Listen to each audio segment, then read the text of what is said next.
Good morning all of you. चलिए तो आज क्लास स्टार्ट करते हैं। इससे पहले जो वीडियो आपका बना था वो कोड पर ही बना था, तो ये दूसरा वीडियो है कोड पर, और इसमें कोडों का प्रकार आपको बताया गया। ठीक है, पहला वीडियो आप लोग देख लीजिएगा, तभी आपका ये वीडियो समझ में आएगा। तो चलिए, तो इससे पहले आपको जो बताया गया था वो आपको बताया गया था कोटि पूरक कोड किसे कहते हैं और संपूरक कोड किसे कहते हैं। अब कुछ इंपॉर्टेंट कोड और है, उसको हम समझते हैं कि कौन कौन सा है।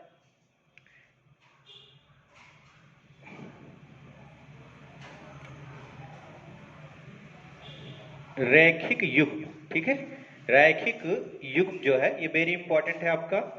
और इसके बाद आपका बनेगा शीर्षाभिमुख कोण, शीर्षाभिमुख कोण, ठीक है। ये दो कोण और आपका है, ये वेरी इंपॉर्टेंट है। इसी से आपका कंपटीशन का एग्जाम में क्वेश्चन भी बनता है। ये दो टॉपिक अगर पढ़ लोगे तो इससे आपका कंपटीशन एग्जाम में काफी क्वेश्चन बनता है। तो चलिए दोनों समझते हैं आज रैखिक युग्म किसको कहते हैं। तो चलिए सबसे पहले बताइए, रैखिक मतलब एक रेखा लेते हैं, ये रेखा हो गया हमारा ए और बी, ठीक है, ए और बी हमारा रेखा हो गया, ठीक है। तो एक रेखा पर कितने अंश का कोण होता है, इसको हम ऋज कोण भी बोलते हैं, पहले वीडियो में आपको बताया गया, ठीक है। तो चलिए बताइए जरा कितना हो जाएगा, 180 हो जाएगा, ठीक है। अब ध्यान दीजिए, रैखिक युग्म लिखा हुआ है, यानी युग्म मतलब होता है जोड़ा, यानी एक रेखा पर अगर दो कोण बनेगा तो वही हमारा कहलाएगा रैखिक युग्म, ठीक है। तो ये हमारा हो गया रेखा, और रेखा पर हम दो कोण कर देते, एक रेज ले लेते हैं, और ये हमारा हो गया मान लीजिए सी, ठीक है, और इसको आप ओ मान लेते हैं। तो यही हमारा जो कोण बनेगा वो हमारा बनेगा, ये दोनों कोण ही हमारा बनेगा रैखिक युग्म बनेगा, ठीक है। यानी हम कह सकते हैं कि एंगल सी ओ ए प्लस सी ओ बी, तो सी ओ बी ये बराबर बनेगा कितना, 180, और यही हमारा कहलाएगा रैखिक युग्म। ध्यान रखिए, ठीक है। यानी एक रेखा पे अगर दो कोण बनेगा तो वही दोनों कोण कहलाएगा रैखिक युग्म कहलाएगा। वैसे तो एक रेखा पे जितना भी कोण आप बना दो वो सब 180 अंश का ही होगा, लेकिन रैखिक युग्म तभी कहलाएगा जब एक रेखा पर दो ही कोण होगा।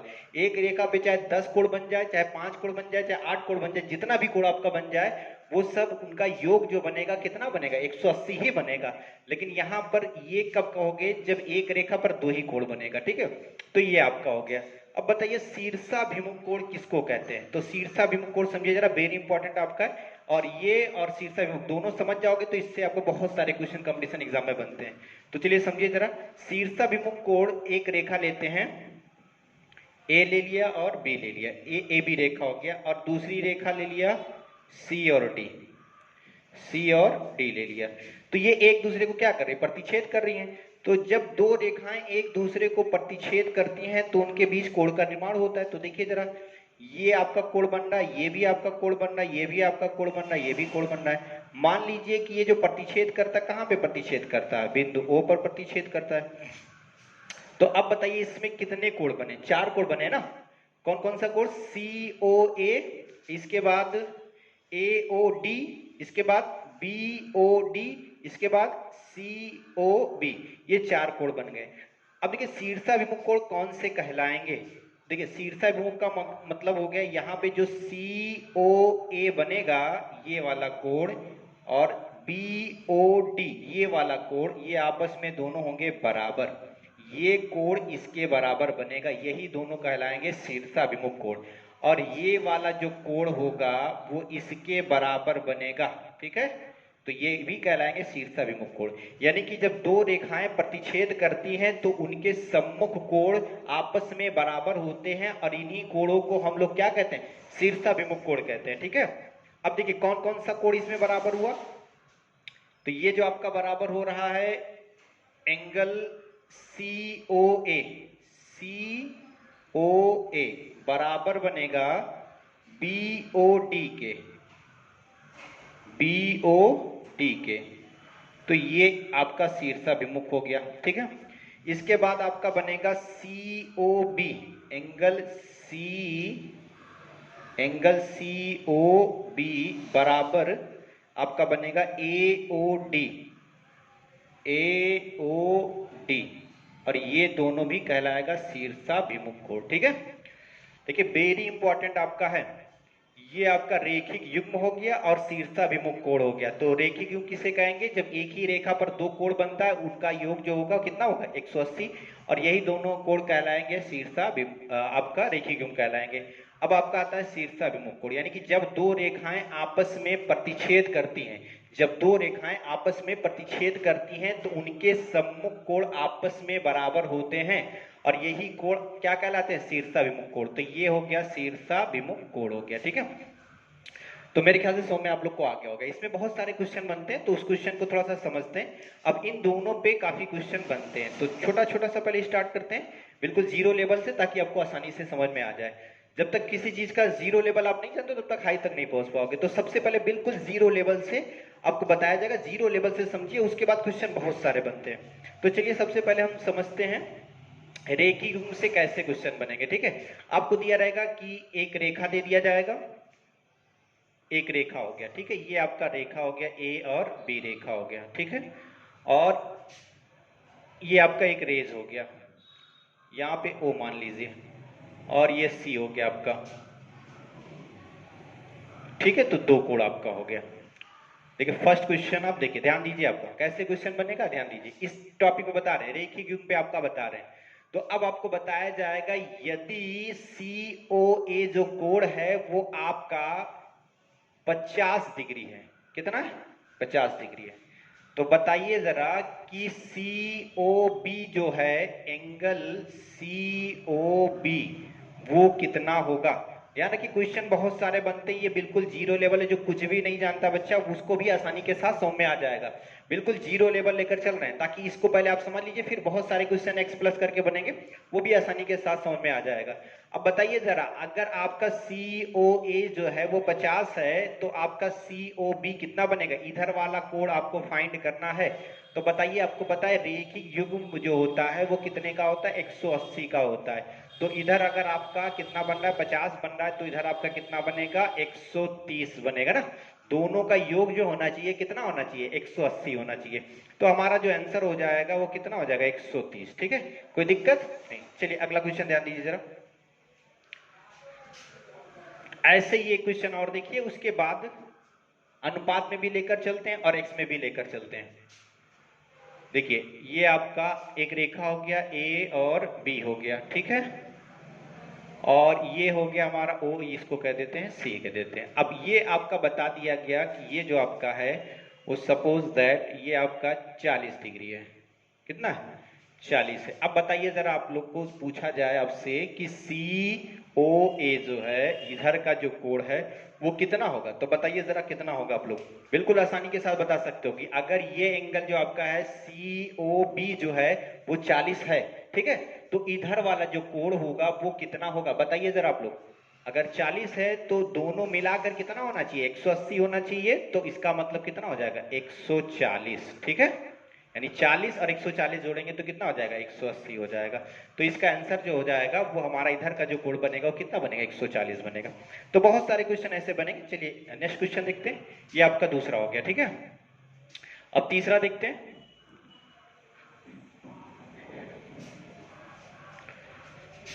चलिए तीसरा क्वेश्चन बताइए आप लोग, अगर एक रेखा लेते हैं ए और बी, ठीक है, और ये हमारा हो गया x और इधर हमारा हो गया 2x। ठीक है, ओ कह दीजिए, इसको सी कर दीजिए। ठीक है, तो सी ओ ए जो है वो हमारा है कितना 2x, और सी ओ बी जो है वो x है। तो आपसे कहा जाएगा कि x का मान बताइए, तो x का मान होगा, बताइए x का मान क्या होगा, कैसे लगाएंगे। x का मान अगर आपको पता करना है, ये आपका हो गया 2x और ये आपका हो गया x, तो x का मान कैसे पता करेंगे। देखिए आपको पता है ये रेखिक युग्म बन रहा है, रेखिक युग्म में दोनों कोणों का जो योग होता है वो कितना होता है, 180 होता है। दोनों कोणों का जो योग बनेगा कितना बनेगा, 180 बनेगा। तो चलिए इसको हल कर दीजिए। देखिए अभी क्या करना है, अगर 9th और क्लास 10th के जो बच्चे होंगे तो उनको बहुत अच्छे से लिखना होता है, क्योंकि लिखेंगे तभी नंबर मिलेगा। कंपटीशन में क्या करना है, आपको जितना शॉर्टकट लगा सकते हो, क्योंकि ऑप्शन दिया रहेगा, तो जल्दी से जल्दी आपको लगाना है, ठीक है। तो आप क्या कर सकते हो कि ये देखिए 2x आपका ये हो गया और प्लस x आपका ये हो गया, बराबर कितना कर देना है, 180 कर देना है। तो x और 2x मिलकर कितना हो जाएगा, 3x हो जाएगा, बराबर कितना, 180 हो गया। अब बताइए जरा, 3 इधर मल्टीप्लाई कर रहा है, इधर क्या करेगा, डिवाइड करेगा। तो x बराबर जो बनेगा वो 180 बटे कितना, 3 हो जाएगा। तो x बराबर जो बनेगा वो 6 3 18 हो जाएगा, तो 60 आ जाएगा, ठीक है। ये हमारा आंसर हो जाएगा। देखिए x का मान जो निकल के आएगा वो कितना निकल के आएगा, 60 निकल के आएगा। अब बताइए जरा, यही आपसे अगर पूछ लेता कि बताइए कि ये जो कोण है COA, एंगल COA, ये कितना होगा, तो बताइए कितना होगा। COA, एंगल COA का मान कितना होगा। देखो x का मान जो है वो आपका 60 निकल के आ गया है, और जब यहां पे आपको पता है कि 2x है तो x के स्थान पे अगर 60 रखेंगे तो 60 गुना 120, अर्थात इसका जो मान बनेगा वो 120 बनेगा और इसका कितना बनेगा, 60 बनेगा। दोनों को जोड़कर देख लीजिए 180 बन रहा है कि नहीं बन रहा है, तो ये आसानी के साथ लग जाएगा, ठीक है। अब बताइए, क्वेश्चन बहुत सारे हैं, अभी आगे कराते रहेंगे, तो थोड़ा अब शीर्षाभिमुख पे ही हम लोग देख लेते हैं। शीर्षाभिमुख इस पे भी लागू होता है, ठीक है। रेखीय युग्म जो है उससे भी शीर्षाभिमुख को लगाया जा सकता है। अब अगर दो रेखाएं प्रतिच्छेद कर रही हैं, ठीक है, ये आपका हो गया A और B, और ये आपका हो गया C और D, और कहां पे प्रतिच्छेद कर रही है, बिंदुओं पर प्रतिच्छेद कर रही है। अब बताइए जरा, अगर आपसे कहा जाए कि ये जो है वो आपका 60 डिग्री है, ठीक है, कितना है, 60 डिग्री। तो आपसे अगर पूछा जाए कि बताइए जरा एंगल AOC का मान कितना होगा, एंगल AOC बराबर कितना होगा, तो बताइए कैसे बताओगे।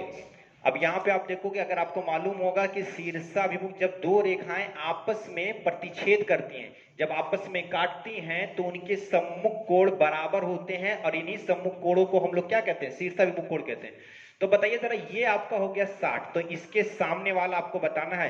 तो अगर ये 60 बनेगा तो ये भी आपका कितना बनेगा, 60 बनेगा, बनेगा कि नहीं बनेगा, क्योंकि ये आपका शीर्षाभिमुख कोण हो गया।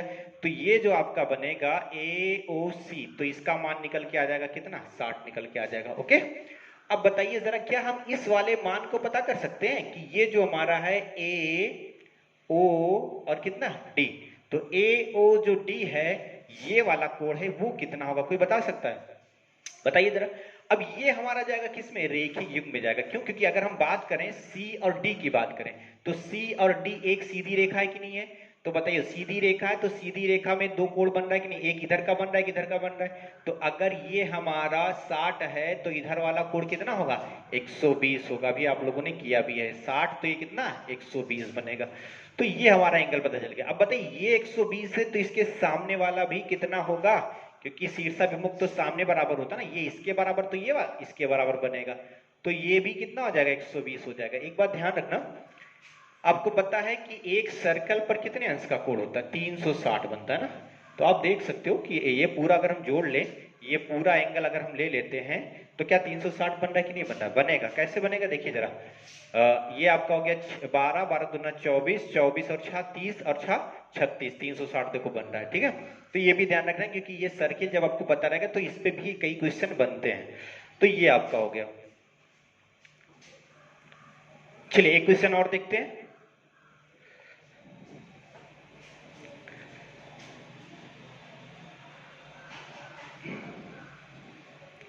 ये हो गया C और ये हो गया D, ये हो गया A और ये हो गया हमारा B, ठीक है। चलिए बताइए, यहाँ पे बिंदु O पर प्रतिच्छेद कर रहा है, और अब हम आपको ये वाला कोण जो है वो हम बता देते हैं कि 150 अंश है, ठीक है। कौन सा कोण, कोण का नाम देखिए जरा, ये हमारा है AOD या DOA, इसको हम दोनों तरफ से पढ़ सकते हैं ना, जो एंगल होता है उसको बीच में लिया जाता है। तो ये हमारा हो गया AOD या DOA, ये हमारा है 150। तो अब बताइए, अगर आपसे कोई पूछे यहाँ पर कि AO और C, तो AOC का मान क्या होगा, तो क्या बताओगे, बताइए जरा। आप बताइए, अगर आपसे पूछा जाएगा कि AOC का मान, ये वाला इधर का पूछा जाए, तो अभी तो आप इसको पता है कि इसके सामने वाला बराबर होगा, तो ये 150 होगा, तो ये 150 होगा, तो इससे तो कोई मतलब है नहीं। हमको बताना ये वाला कोड बताना है, तो ये वाला कोड कैसे बताएंगे बताइए जरा। आपको इसी में जाना पड़ेगा, रेखी क्यों, देखिए CD एक रेखा है, तो CD एक रेखा है, तो इधर का अगर 150 हो रहा है तो इधर का कितना बनेगा, 30 बनेगा ना। तो ये दोनों कोणों का कितना हो जाएगा, 180 हो जाएगा। तो इसीलिए जो आपका AOC बनेगा वो कितना बनेगा, 30 बनेगा। अब बताइए पूरा कोड बता सकते हैं, चारों कोड हम लोग बता सकते हैं ना, कोई दिक्कत तो नहीं है। अगर ये 150 होगा तो ये कितना होगा, 150 होगा। अगर ये 30 होगा तो ये कितना होगा, 30 ही होगा। चलिए वेरी गुड।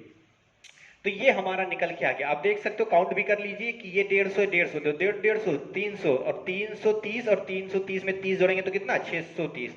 तो ये टोटल जो ब्रेथ पर कोड बनेगा वो कितना बनेगा, 360 बनेगा। और मैंने स्टार्टिंग पहला वीडियो इसका कोड का पहला जो वीडियो बताया था इसके जस्ट पहले, तो उसमें बताया गया था कि आखिर कोड को 0 से लेकर 360 तक डिफाइन क्यों किया जाता है, ठीक है।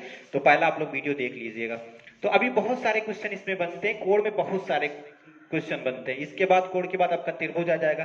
तो एक एक वीडियो में थोड़ा थोड़ा आपको बताते रहेंगे और आपको समझ में आएगा। तो वीडियो पूरा देखिए, आप लोग पूरा देखेंगे तभी समझ में आएगा। और अगर आप लोग को वीडियो अच्छा लग रहा है तो वीडियो को जरूर लाइक किया करिए। देखिए वीडियो अगर आप लाइक करते हो, चैनल को सब्सक्राइब करते हो, तो अगला जो वीडियो बना रहा है तो थोड़ा सा उसको हिम्मत मिलता है। एक्चुअली होता क्या है, आप देखते हो कि बहुत सारे लोग हैं 2 साल से 3 साल से 4 साल से यूट्यूब पे काम कर रहे हैं, तो उनके फॉलोअर्स, उसके सब्सक्राइबर जो होते हैं वो काफी है, मिलियन में भी है, ठीक है। तो वहां पे उन लोगों को कोई दिक्कत नहीं पड़ता, अगर कोई भी वीडियो बना देते हैं तो उनका हौसला पहले से बुलंद है। लेकिन अगर कोई छोटा यूजर जो होता है, अगर वो यूट्यूब पर आता है और वीडियो बनाना स्टार्ट करता है, तो अगर उसको लाइक नहीं मिल रहा है, सब्सक्राइबर नहीं बढ़े, तो उसका मनोबल थोड़ा सा डाउन हो जाता है। तो आप थोड़ा सा ये देखिए कि अगला कर क्या रहा है। तो अगर आप लोग को वीडियो अच्छा लग रहा है तो सबसे पहले तो वीडियो को लाइक करिए, उसके बाद चैनल को सब्सक्राइब करिए, ठीक है। तो ऐसे ही आपको वीडियो बनाते रहेंगे और आप लोग देखते रहिए, और ये आपको आसानी के साथ। एक बात तो ध्यान रखना इसमें कि ये जो चीजें आपको पढ़ाई जा रही है किस किस के लिए है। टेट वाले जो बच्चे तैयारी कर रहे हैं उनके लिए खास कर रहे हैं, ठीक है। सुपर टेट वाले बच्चों के लिए भी है ये। वीडियो पूरा देखते रहें। और इसके बाद आपका यूपीएसआई, ठीक है, यूपीएसआई की अगर आप तैयारी कर रहे हो उनके लिए भी है, और एसएससी जीडी, ठीक है, एसएससी जीडी की जो तैयारी कर रहे हैं उनके लिए भी है, और अदर कंपटीशन एग्जाम वनडे जो भी है सबके लिए होता है, ध्यान रखना। और 9th हाई स्कूल के बच्चे भी अगर देख रहे हैं इस वीडियो को तो उनके लिए भी ये फायदा है, क्योंकि ये 9th हाई स्कूल, कोई भी अगर आपका मैथ होता है तो वो स्टार्टिंग जो बुनियाद होता है वो क्लास 8 से लेकर 10 तक ही होता है। तो अगर आप क्लास 8 से लेकर 10 तक अच्छे से पढ़े हो तो मेरे ख्याल से आपका काफी चीजें कवर रहेगा। तो चलिए आज के लिए बस इतना ही, और इसके बाद मिलते हैं नेक्स्ट वीडियो में। धन्यवाद।